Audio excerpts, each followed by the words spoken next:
Hello and welcome to Lunchtime Politics on Channels Television. I'm Millicent Nwaka. On the news this hour, suspended Chief Justice of Nigeria, Justice Walter Onnoghen, loses bid to stop his trial at the Code of Conduct Tribunal at the appeal court hearing.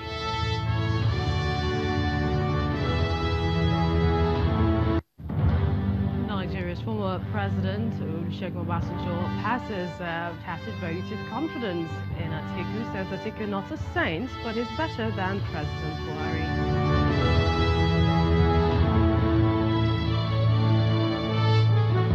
As Nigeria's president, Muhammadu Buhari continues to woo supporters, he insists he has fulfilled his campaign promises.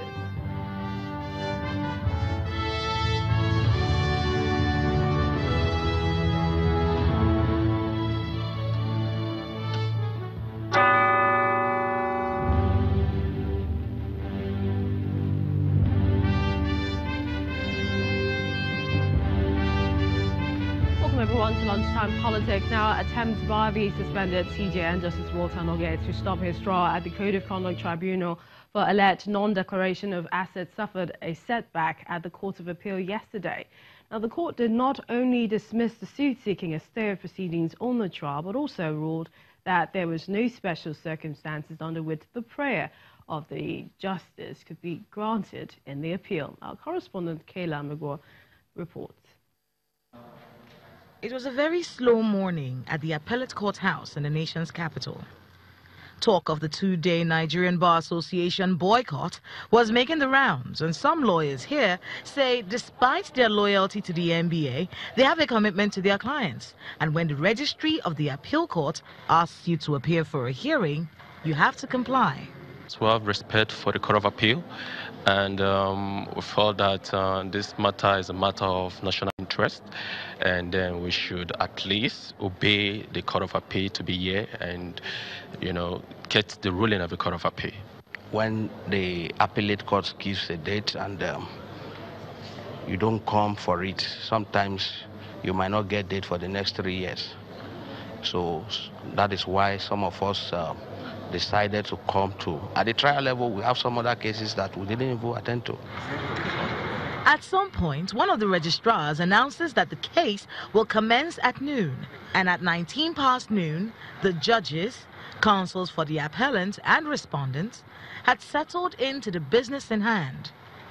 Justice Abdul Aboki ruled that the application for stay of proceedings at the Code of Conduct Tribunal on the alleged false declaration of assets against Justice Onnoghen had been denied, stating the criminal nature of the case. Therefore, the Code of Conduct Tribunal can proceed with the trial of Justice Onnoghen on alleged false declaration of assets. Are you waiting for me? Counsel for Justice Onnoghen did not address the press after the ruling. Some lawyers, however, shared their views on the ruling.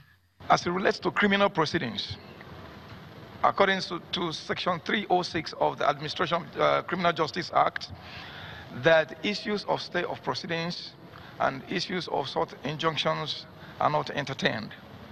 And so this court ruled that since it is a provision of statute and law that they will not stay or grant that application. So basically, based on this ruling, Justice Walter Onnoghen has to go back to the Code of Conduct Tribunal to stand trial for the alleged false declaration of assets brought up against him. Kayla Magua, Channels Television News. Meanwhile, in Lagos, mixed reactions greeted the two-day boycott order issued by the Nigerian Bar Association to lawyers in protest against the suspension of the embattled Chief Justice of Nigeria. At the Lagos High Court in Buharis, cases continued without disruption as lawyers were seen going about their duties. According to some of them, the directive is not effective because judges are not a part of the boycott. They also claim that the compliance officers were not around to enforce the directive.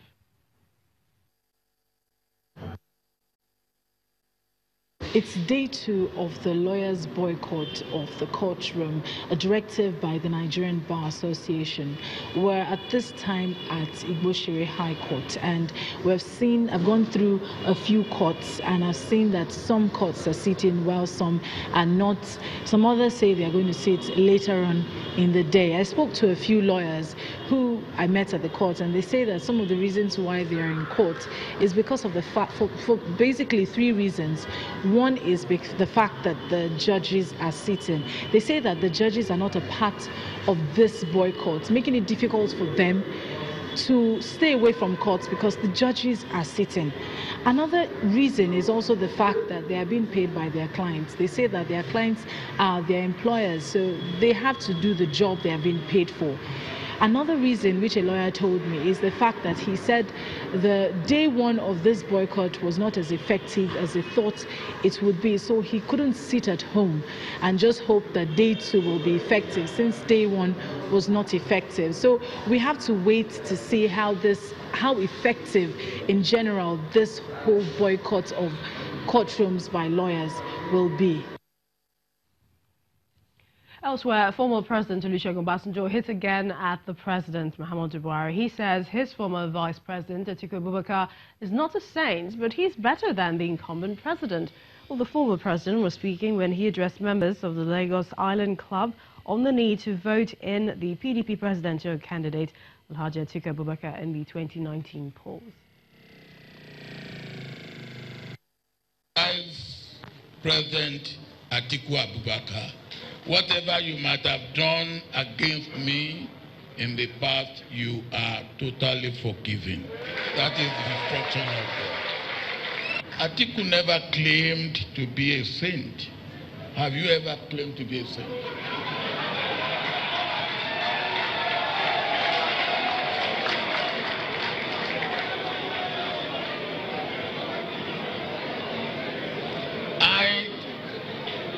And I never describe him as such. I will never describe any human being alive, let alone calling him a messiah. The ruling All Progressives Congress campaign train stopped in Calabar, that's Cross River State capital, with the presidential candidate of the party giving the assurance that he will deliver good governance to the people. President Muhammadu Buhari highlighted some of his achievements in the last 3.5 years, to include a robust agricultural sector, improved economy and better security structure.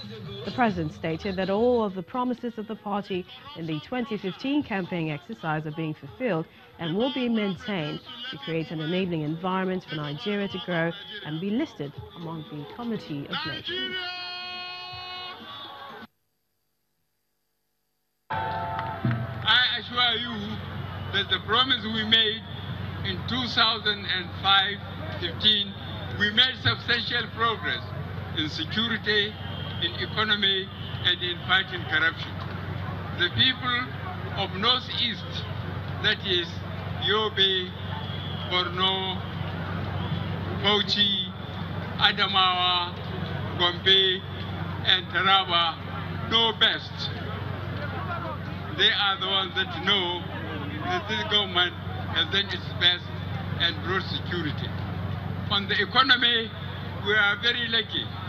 When I say we, I mean all Nigerians. God has sent us plenty of rainfall the last 3 years. We have helped on our own part by asking the Ministry of Agriculture and Rural Development and Central Bank to help farmers with soft loans to buy fertilizer, which this administration made it half the price it used to be and available in all local governments in this country. Let's get a hang of the unfolding scenario of the CJN's case and what it means for the forthcoming general elections, which is just barely 2 weeks away. And we're being joined by Mr. Jeff Ojinika. He's the Deputy National Chairman of the Interparty Advisory Council. He joins us from our Abuja studio. It's good to have you on the program. I mean, I spoke to the national, chairman, talking about the legal advisor now earlier in the week, and he talked about a demonstration following the suspension of the CJN by Mr. President. So essentially, your council has demonstrated against the suspension. Are you now accepting the outcome following the recent outcomes, such as the Code of Conduct Tribunal indefinite adjournment, the NJC emergency meeting recently, and perhaps the dismissal of the served proceedings recently by the Court of Appeal? Well, thank you. The Interparty Advisory Council, the umbrella body of the political parties, are watching the development in the country, and at the auspicious time, there will be an official announcement to that regard. But as a council, we are worried about the development, especially that is happening some days to the general election.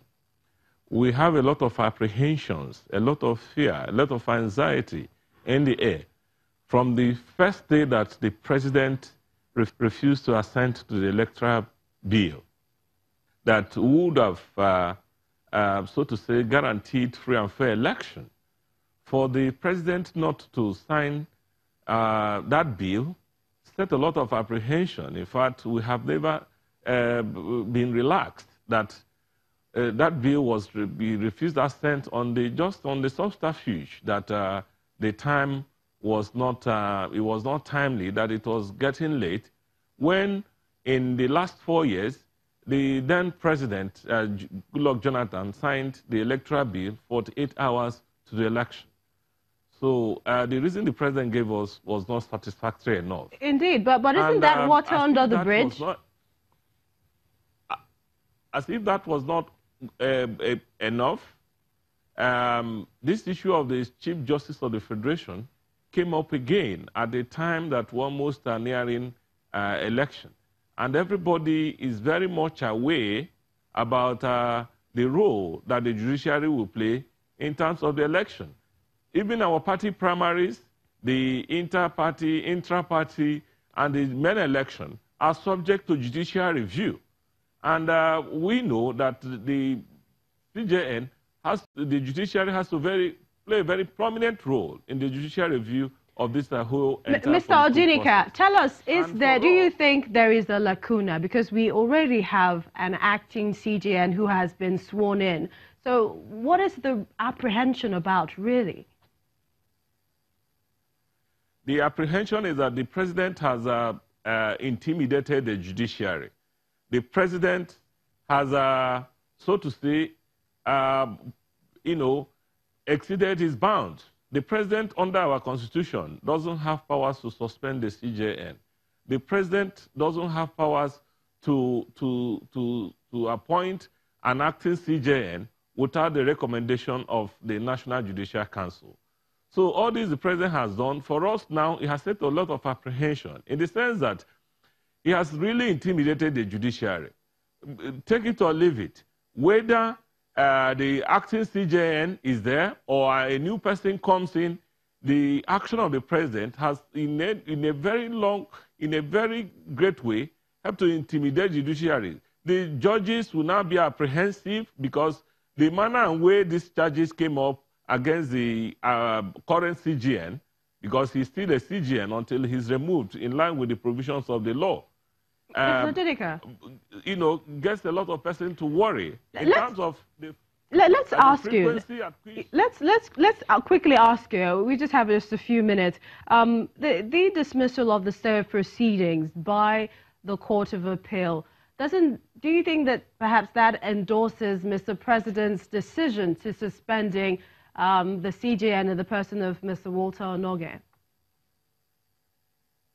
Well, I don't think so, because the law is above her. And although the appeal court has given a verdict, there is still a court above who will expect that the lawyers of the CJN should take that up to the Supreme Court.